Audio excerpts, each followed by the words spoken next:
Hello, hello. Good morning, good afternoon, good evening, wherever you are, whenever you are tuning into this live, perhaps through the replay. I'm Irena Anggreni, a wellness leadership coach and your partner in mental fitness. So some of us have had a long weekend celebrating Easter. So if that's you, just that's also like how we were in the Netherlands. So that's why this live I planned it in the Monday, but it shows up on Tuesday. All right.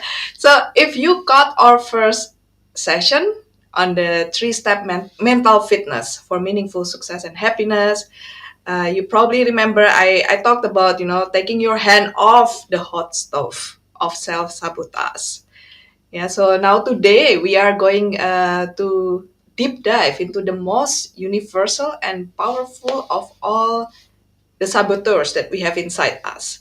This is the universal saboteurs. Everyone has it. So like don't worry if you feel like, oh, am I the only one with this inner judge? No, that's the saboteur, the inner judge.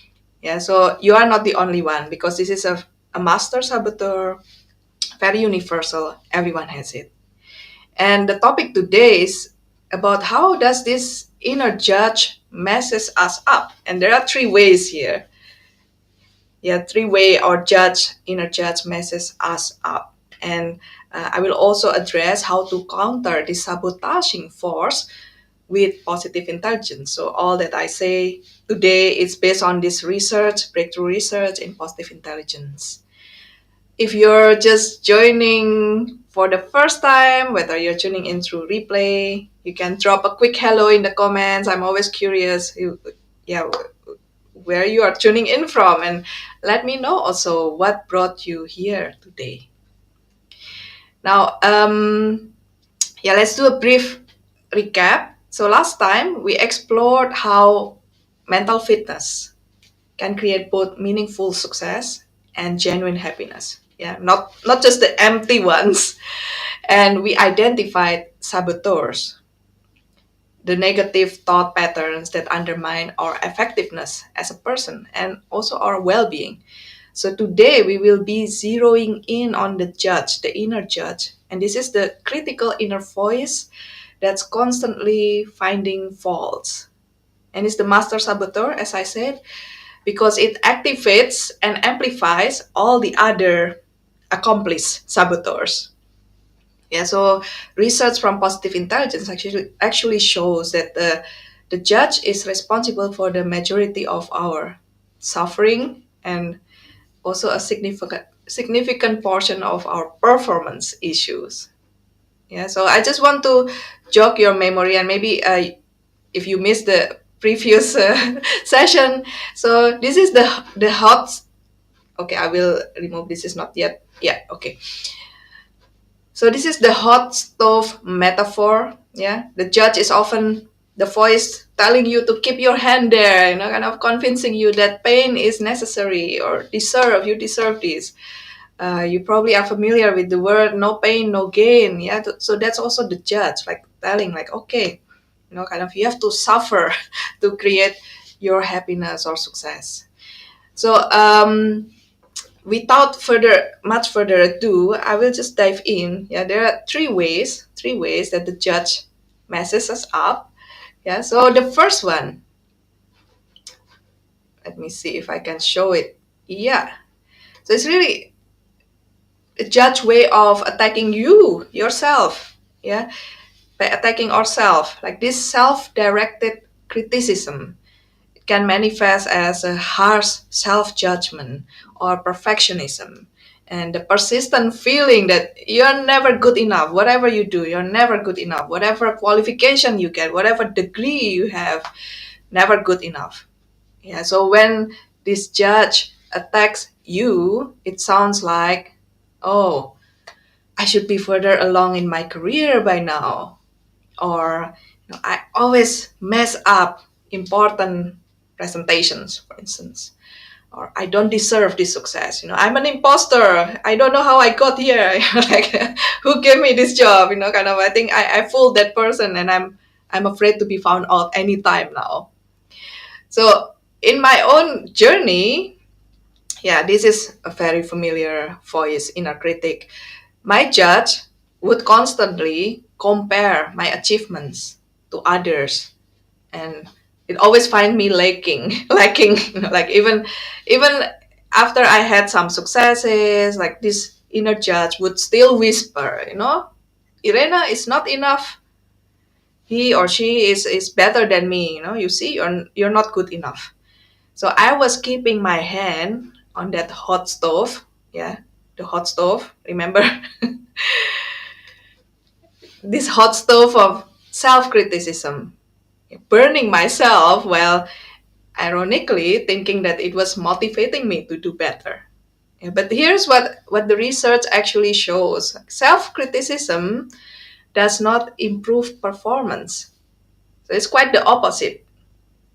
It actually, this self-criticism, too much of it, it activates your survival brain, reducing your access to your prefrontal cortex, where creativity and strategic thinking and focus and emotional intelligence reside. Yeah.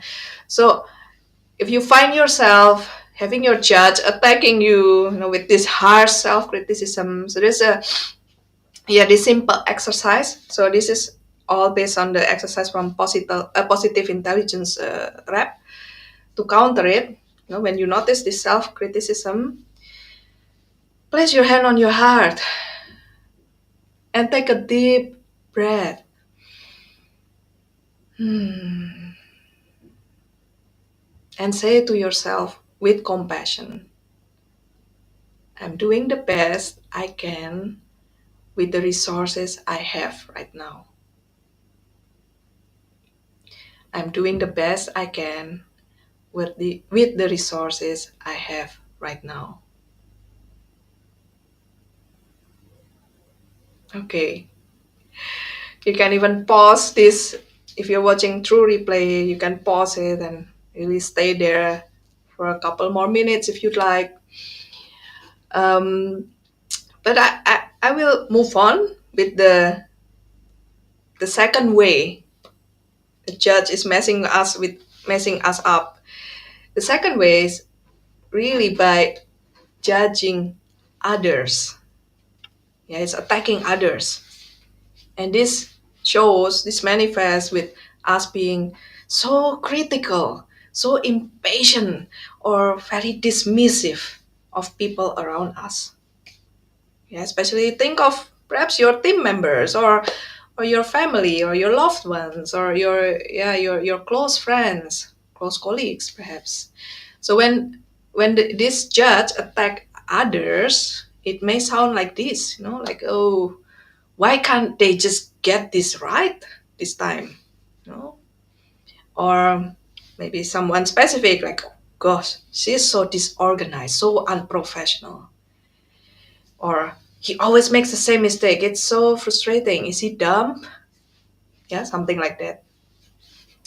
So the judge might convince you that your criticism is helpful, you're maintaining high standards, or helping others improve, but in reality it damages relationship, and it also reduces psychological safety, and ultimately it undermines, if you work in a team, it undermines your team's performance.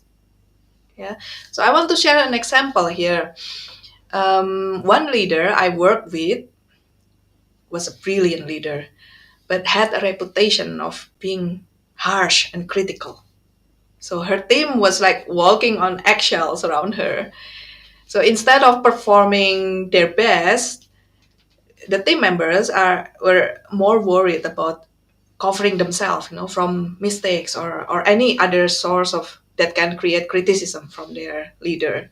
And it's frustrating, to say the least, for everyone involved.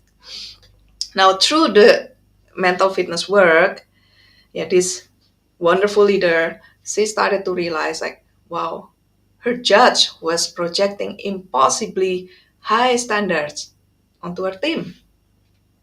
Yeah, so as she became more aware of it, she learned to intercept her judge and lead more from her wisdom. Yeah, so that there's more instead of like quickly judging, there's more curiosity, more empathy.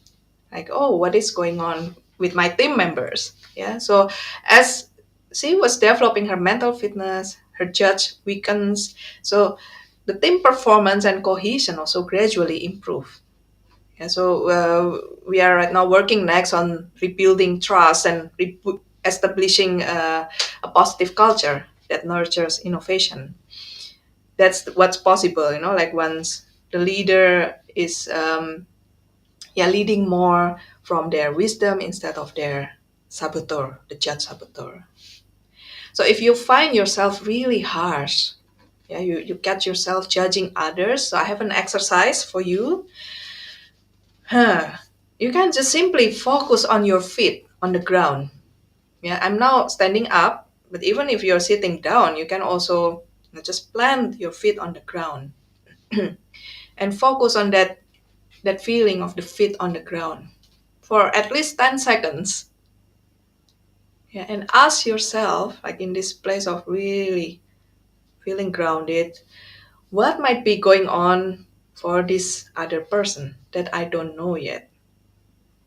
Yeah, this activates your empathy. That's your power. Yeah, your power, empathy and curiosity. So before quickly judging others, try this. Yeah, feel your feet on the ground and ask what might be going on for this person that I don't know yet. All right. So ready for the third one? The third way um, the judge messes us up is by judging our circumstances. Yeah. So this shows up. Now, of course, like we live maybe like in relative safety, and kind of we have our basic needs fulfilled. But and when our judge is activated and attacking our circumstances, this can show up as constant complaining, focusing on what's wrong, what could go wrong, and a persistent sense that things should be different than they are. That everybody or everything needs to change to please me.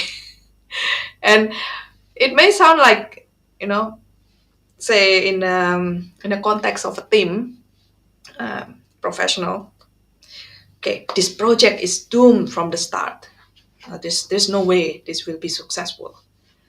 Or maybe in business, like, okay, these market conditions are just like impossible to operate, or it makes success, yeah, completely unattainable.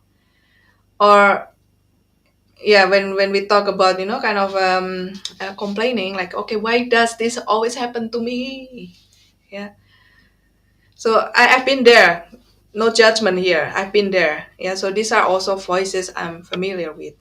And when that judging circumstances appear, yeah, it convinces you that only this negative perspective is realistic. It's the only truth, and it's it's even insightful. Like, okay, good that you know this. That is really bad. There's no way out, and so on. But it actually blinds you to opportunities, and it drains your energy as well, and it spreads negativity to those around you. What's particularly destructive about this circumstance judging saboteur is that it puts you in a victim mode. Yeah, that's also one of the accomplished saboteur, the victim, that you are feeling helpless rather than empowered. There's no point of trying. Kind of it won't work and so on. So it keeps your hand firmly pressed on the hot stove of resentment and frustration. Yeah, remember this? Yeah, that's the victim. Now, another example here. So during a major organizational changes, it's happening a lot these days. So I've been working with one leadership team, um, and they are a bit stuck in the judge mode about the circumstances. Like complaining or Yeah, there's like, oh, there's expressing about the lack of resources or about the unrealistic timelines and the inadequate support. So we started working with the mental fitness, and because of this work, they shifted more to asking, how can we? Yeah, how can we? Dot dot dot questions instead of why can't we complaints. Yeah, so this activates yeah their innovative power, and also like their wisdom to navigate. Okay, it's not all doom and gloom, it's hopeless, but where are how can we navigate these possibilities? And it led them to creative solutions that actually exceeded their original goals. So again, a quick exercise. When you find yourself complaining about circumstances, and maybe maybe someone else tells you you're complaining too much, so we can do this very simple exercise. And I'm just raising my hand now so you can see it, but you can do it wherever your hand is. So just rub your fingertips together with such gentle pressure that you can feel the texture, the ridges, for at least 10 seconds.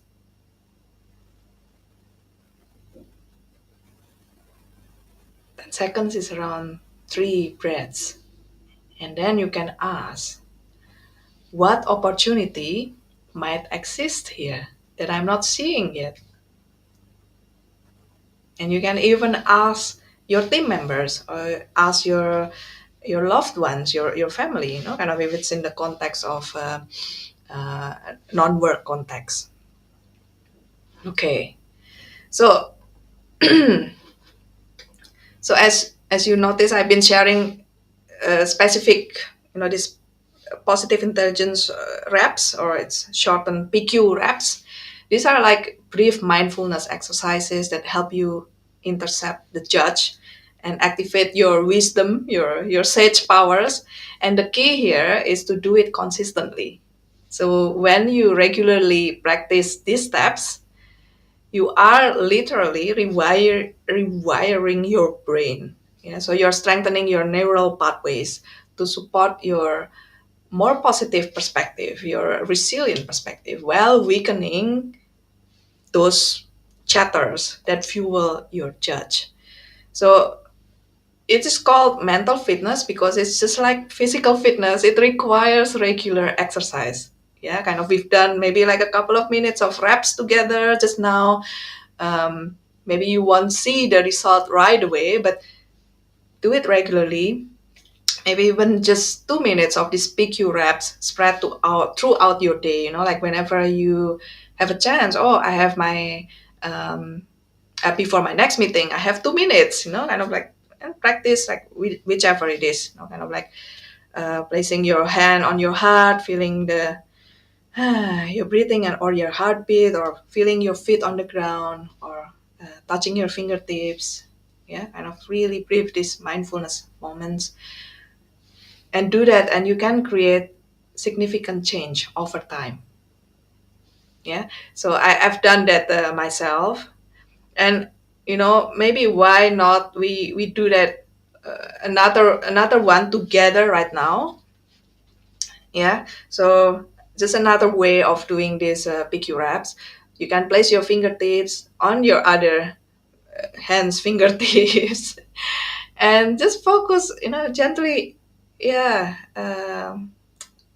caress or with such gentle pressure, just rub the fingertips and fully focus on the sensation for 10 seconds or 3 breaths.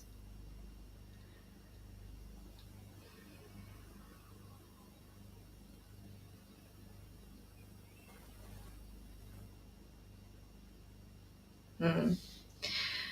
Now, with your mind a bit quieter, yeah, ask yourself. Maybe you have an ongoing challenge right now. Yeah, so like, how would my best self approach my current challenges? How would my best self approach my current challenges? And you can notice how this question activates perhaps a different perspective, a different view than your usual judging. Judging this, judging that, this is bad, bad, bad, and so on. Yeah, so stay with it. It's an ongoing question. Yeah, how would my best self approach my current challenge? Now, today we've explored these three ways the judge saboteur undermines both our success and happiness, yeah, by attacking ourselves or others or our circumstances. And we also practice together these simple but powerful techniques called PQ reps to intercept the judge and also activate our wisdom, our, yeah, sage powers.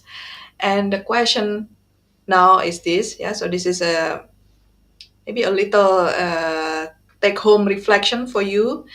Which form of the judge is most active in your life right now? Yeah, is it to yourself, to others, or to your circumstances?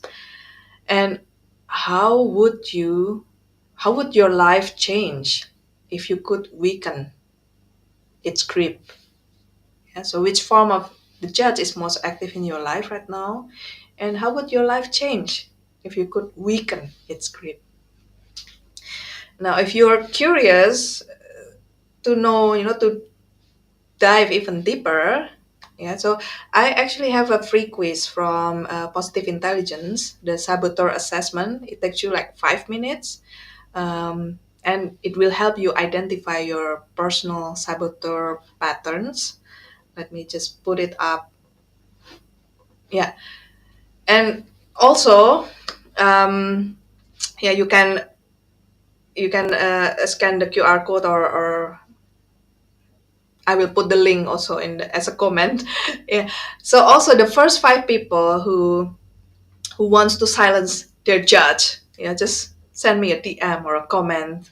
Silence my judge, and I will invite you to a complimentary 45 minutes coaching session. Focus specifically on your judge saboteur, and also we will create a personalized strategies together to counter your judge saboteur. Yeah.